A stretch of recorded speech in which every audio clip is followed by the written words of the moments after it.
Before we start, we need to come up with a migration plan. The migration plan is very simple. We'll look at it in the next few slides. First off, we verify the OSPF configuration in operation. We need to check that what we've got is actually working. We deploy ISIs over the entire backbone. We change the administrative distance of OSPF to be higher than that of ISIs, and that's the key. We check for remnants in OSPF, and then we remove OSPF for the entire backbone, and finally confirm ISI's operation. So let's look at each in turn. First off, verifying the OSPF configuration. So this is implementing all the good practices that we have discussed elsewhere in this series. For example, next hop cell for IBGP, so that we do not carry external point-to-point links in OSPF. If we do need to carry external point-to-point links, for example for monitoring, we carry them in IBGP and tag them with a specific community which is visible to the monitoring system only. We remove surplus OSPF network statements. Older versions of Cisco IOS could only handle network statement configuration. In other words, OSPF ran on the subnet, not on the link. For more modern versions of Cisco IOS, those from 12.4 onwards, and Cisco IOS XR, OSPF is operated on the physical interface instead. So we want to modernize our configuration so that it all performs like this. The slide shows a configuration example if you're still running an iOS prior to 12.4. I wouldn't recommend running such an old piece of software, but realistically, some networks still have to do this. If you are, then this is the type of configuration required, as an example. More modern versions of the iOS have the example shown in the slide, where OSPF has been configured on each interface. And this slide shows how the same thing may be configured using Cisco IOS XR, where again OSPF is activated on each interface that requires the adjacency.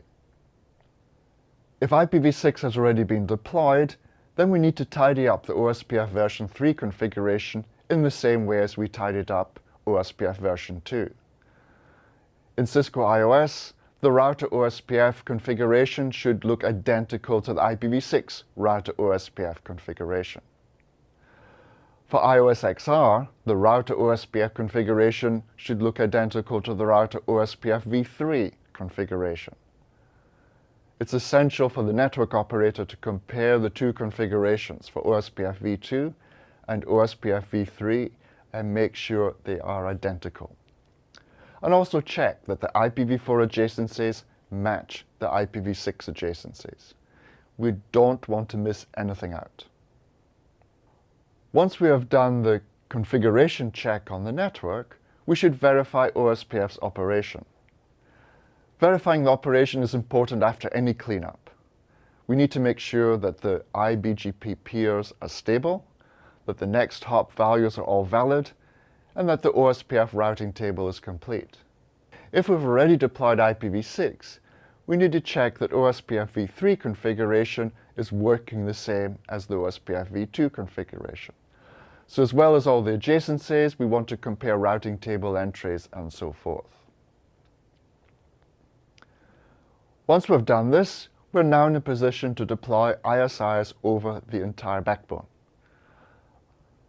ISPs will deploy IPv6 dual stack across their infrastructure.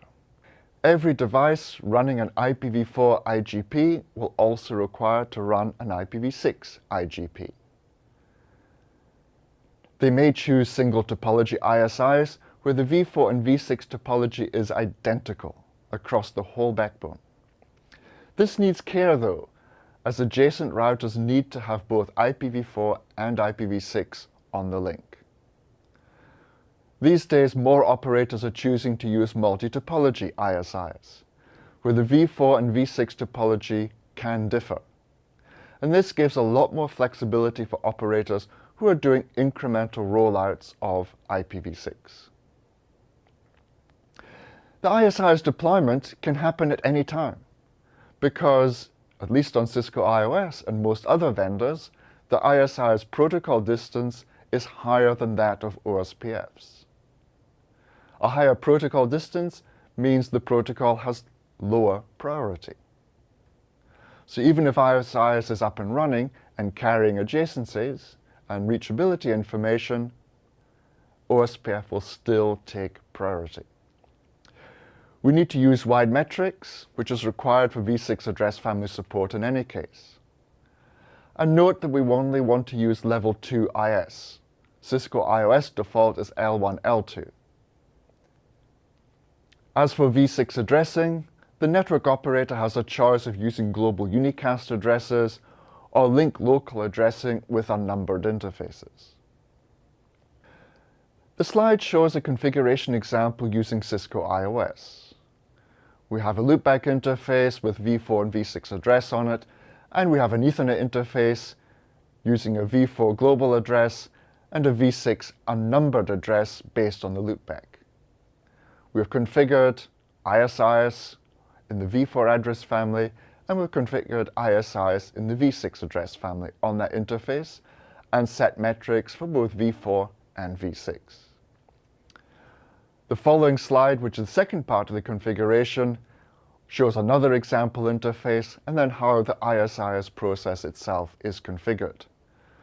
Note the key features. The NET address, the passive interface for the loopback. We've set the IS type to be level 2 only. We've set wide metrics. And we've configured the overload bit so that ISIS will not announce it being best path until BGP is operational. For the v6 address family, we have created multi-topology, so we're running a separate topology. And we've also set the overload bit for the v6 configuration. I have a similar configuration on the screen now for iOS XR. The same interfaces and then the same ISIS configuration.